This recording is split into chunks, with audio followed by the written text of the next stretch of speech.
উম্মতের মহিলারা জিহাদের ময়দানে অংশগ্রহণ করেছে, আর বাড়ির আশেপাশে দাওয়াতি কাজ করতে যাবে, এখানেও তুমি অনুমোদন দিতে চাও না। তার মানে ইসলাম বিজয়ী হোক এটা তুমি চাও না। হয়তো খেলাফত, নয়তো শাহাদাত, হয়তো খেলাফত। আল্লাহ রাসূল বলছে তুমি মুনাফিক, তুমি মুনাফিক।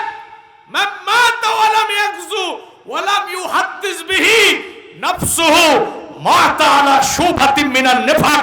যে ব্যক্তি মরে গেল অথচ না আল্লাহর জমিনে আল্লাহর দ্বীন বিজয় করার জন্য জিহাদ করলো, জিহাদের তামান্নাও তার অন্তরে জাগ্রত হলো না, রাসূল বলছে তার মরণ হবে মুনাফিকের মরণ।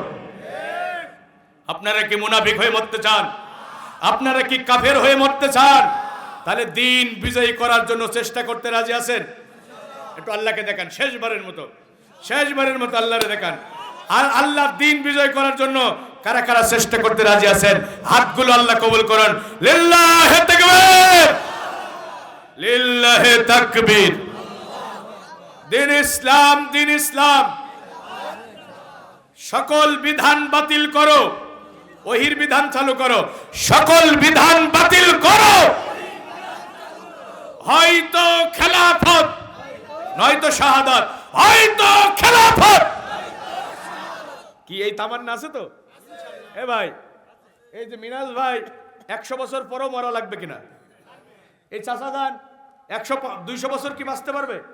মরতে হবে না? তো চাচা যদি বিছানায় পড়ে থেকে মারা যায়, তো চাচার লাশ থাকবে এই গ্রামের নাম কি? ইদ্রাকপুর গ্রামের কবরে, আর রুহু যাবে ইল্লিনে অথবা সিজ্জিনে।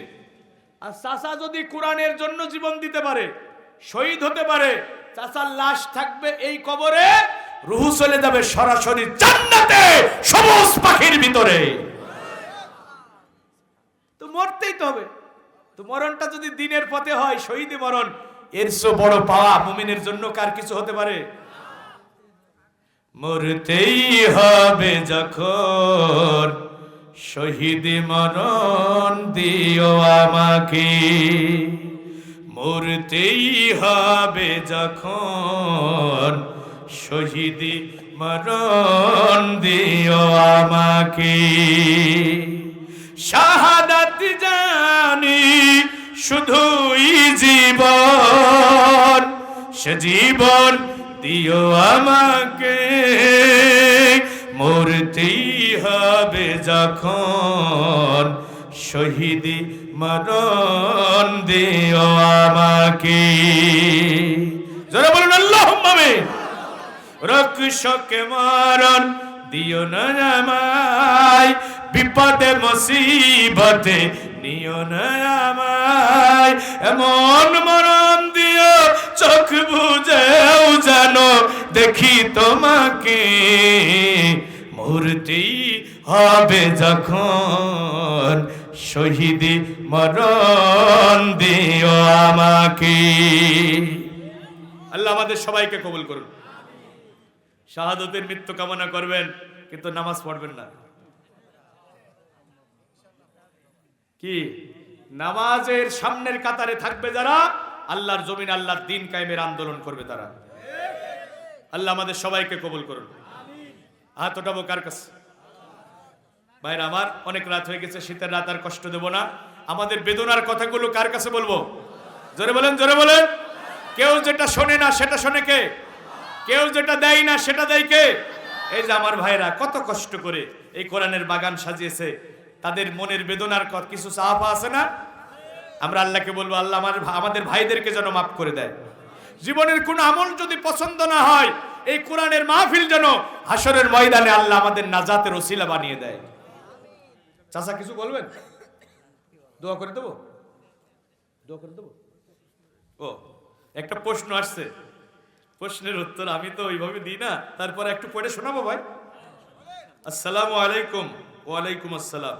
আমি একটা প্রশ্ন করতে চাই, মহিলারা কি ইসলামী কোনো সমাবেশে যেতে পারবে বা ইসলামী দাওয়াত দিতে বাড়ির বাইরে যেতে পারবে? অবশ্যই স্বামী বা গার্জেনের অনুমতি নিয়ে।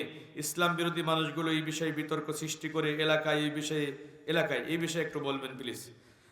সম্মানিত আমার কোনো বোন বা কোনো ভাই হয়তো এই প্রশ্নটা করেছেন, তা আমি বলবো যে মহিলারা অবশ্যই যদি রাস্তায় সফরে কোনো বিপদের সম্ভাবনা না থাকে, বাড়ির আশেপাশে নিরাপদ দূরত্বের ভিতরে যদি সফরটা হয়, তাহলে অবশ্যই সেখানে পর্দার সাথে শালীনতার সাথে দাওয়াতি কাজে অংশগ্রহণ করতে পারবে। এ ব্যাপারে ইসলামে বিধিনিষেধ নাই, কারণ অনেক রসুলের মহিলা সাহাবীরা রসুলের সাথে জিহাদের ময়দানে অংশগ্রহণ করেছে, ইতিহাস আছে না নাই? মহিলা সাহাবীরা রসুলের সাথে জিহাদের ময়দানে অংশগ্রহণ করে নাই? এই যে উহুদের জিহাদে যখন রসুল্লাহ আক্রান্ত হলেন, ওই যে গিরিপথ ছেড়ে দেওয়ার কারণে, ওইটাকে রুমি পাহাড় বলে, আমরা ওই পাহাড়ের উপরে উঠছিলাম। উহুদের পাহাড়ের পাশে ছোট্ট একটা রুমি পাহাড় আছে। রসুল্লাহ ওই পাহাড়ের উপরে 50 জন তীরন্দাজ আব্দুল ইবনে জুবাইরের নেতৃত্বে দিয়েছিলেন এবং বলেছিলেন যে আমরা যদি পরাজিত হই, আমাদের গোস্তগুলো যদি মানে শকুনে খেয়ে যায়, তাও তোমরা এই গিরিপথ ছেড়ে আসবে না। যুদ্ধের প্রাথমিক পর্যায়ে মুসলমানদের তীব্র আক্রমণে কাফিররা পিছু হটলো। এরপরে ওই তীরন্দাজ বাহিনী তারা মনে করলো যুদ্ধে বিজয় হয়ে গেছে। গনেমতের মাল সংগ্রহ করার জন্য আব্দুল ইবনে জুবাইরের কমান্ড ওভারটেক করে তারা গিরিপথ ছেড়ে চলে আসলো। ওই যে পিছন থেকে খালিদ বিন ওয়ালিদ ওই রুমি পাহাড়ের পিছন দিকে দিয়ে এসে মুসলমানদের উপরে অতর্কিত আক্রমণ চালালো। মুসলমানরা ছিন্ন ভিন্ন হয়ে গেল, বিশৃঙ্খলা একটা পরিবেশ তৈরি হয়ে গেল। মাত্র কয়েকজন সাহাবী রাসূলুল্লাহর পাশে ছিলেন। ওই সময় উম্মে আম্মারা নুসাইবা বিনতে কাব রাদিয়াল্লাহু তাআলা আনহা, রাসূলের একজন মহিলা সাহাবী, তিনি এসেছিলেন আহত মুজাহিদদের পানি পান করানোর জন্য, আহত মুজাহিদদের সেবা করার জন্য। যখন দেখলেন রাসূলুল্লাহ ক্লান্ত হয়ে গেছেন, তিনি পানির পেয়ালা ফেলে দিয়ে হাতে কসমুক্ত তলোয়ার তুলে নিলেন। মুসলিম শরীফের হাদিস খুলে দেখেন, ওই দিন নাসিবা বিনতে কাব তিনি তলোয়ার নিয়ে কাফিরদের মোকাবেলা করেছেন, আল্লাহ রাসূলকে হেফাজত করার জন্য চেষ্টা করেছেন। জোরে কোন আল্লাহু আকবার। উম্মতের মহিলারা জিহাদের ময়দানে অংশগ্রহণ করেছে, আর বাড়ির আশেপাশে দাওয়াতি কাজ করতে যাবে, এখানেও তুমি অনুমোদন দিতে চাও না, তার মানে ইসলাম বিজয়ী হোক এটা তুমি চাও না। আমরা সব বুঝি, তোমার কলিজায় এত জ্বালা কেন? আমরা সব বুঝি, কারণ মহিলাদের মন বড় নরম। তারা যদি কোরআন শোনে, তারা কোরআনের পক্ষে চলে আসবে, ইসলামের পক্ষে দাঁড়িয়ে যাবে। এই জন্য মহিলারা দাওয়াতি কাজে অংশগ্রহণ করো, কোরআনের তালিমে যাক, এটা তুমি চাও না। কথা বোঝেন না ভাই আমার? হ্যাঁ থাক, আমি আর কথা বাড়াতে যাচ্ছি না ভাই। জি আরেকটা, এরপরে সম্ভবত ওমে খানসার নাম শোনেন না আপনারা? খানসানা, ওনার 4টা পুত্র। ওই যুদ্ধটার নাম সম্ভবত ইয়ারমুকের যুদ্ধে উনি ওনার ছেলেদেরকে প্রস্তুত করে দিচ্ছেন, যাও বাবারা যুদ্ধের ময়দানে ঝাঁপিয়ে পড়ো। এরকম অনেক ঘটনা আছে। এরপরে আপনার খুলাফায়ে রাশেদানের জামানায়, রাশাদার জামানায় মহিলারা জিহাদের ময়দানে অংশগ্রহণ করেছে, এরকম অনেক নজির আছে। আপনি তালিবুল হিসামের লেখা বিশ্বনবীর মহিলা সাহাবী, এই বইটা পড়বেন, আমি অনুরোধ করছি। তালিবুল হিসামের লেখা বিশ্বনবীর মহিলা সাহাবী, এই বইটা পড়লে মহিলা সাহাবীদের জীবনী যদি আপনি পড়েন, তাহলে আপনি এখানে অনেক বিষয় জানতে পারবেন। আর সূরা তওবার ভিতরে আল্লাহ বলেছে মুমিন পুরুষ এবং মুমিন নারী একে অপরের বন্ধু, তারা একে অপরকে সৎ কাজের আদেশ দেবে এবং অসৎ কাজে কি করবে? নিষেধ করবে। এখানে মুমিন পুরুষ এবং মহিলার কথা আছে না নাই?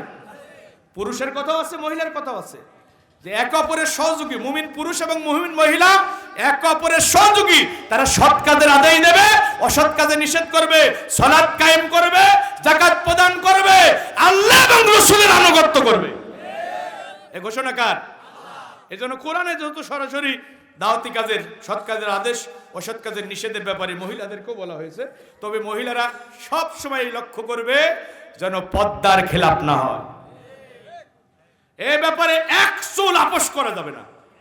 যদি পর্দার ব্যাপারে যেখানে আপনি দাওয়াতি কাজ করতে যাবেন 100% যেন পর্দার পরিবেশ থাকে, এবং দূরে গেলে মুহররম পুরুষের সাথে যেতে হবে, মুহররম সাথে নিয়ে যেতে হবে, একা একা যেতে পারবে না।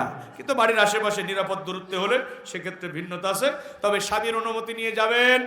স্বামী যদি নিষেধ করে, যদি আপনার উপরে চূড়ান্ত নিষেধাজ্ঞা জারি করে, সংসারে অশান্তি সৃষ্টি করে, আপনার দাওয়াতি কাজে যাওয়ার দরকার নাই।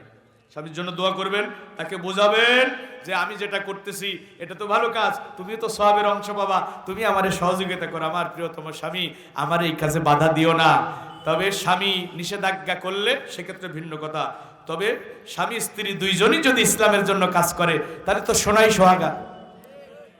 আল্লাহ এমন পরিবার প্রত্যেকটা ঘরে ঘরে দান করুন। আমরা বলছি আমিন। যেখানে স্বামীও ইসলামের কাজ করে, স্ত্রীও ইসলামের কাজ করে, এমন দাম্পত্য জীবন আল্লাহ আমাদের দান করুন। আমরা বলছি আল্লাহুম্মা আমিন। সকলে একটু রাসূলের উপরে দরুদ পড়ি ভাই। আল্লাহুম্মা সাল্লি আলা মুহাম্মাদ ওয়া আলা আলি মুহাম্মাদ কামা সাল্লাইতা আলা ইব্রাহিম ওয়া আলা আলি ইব্রাহিম ইন্নাকা হামিদুম মাজিদ।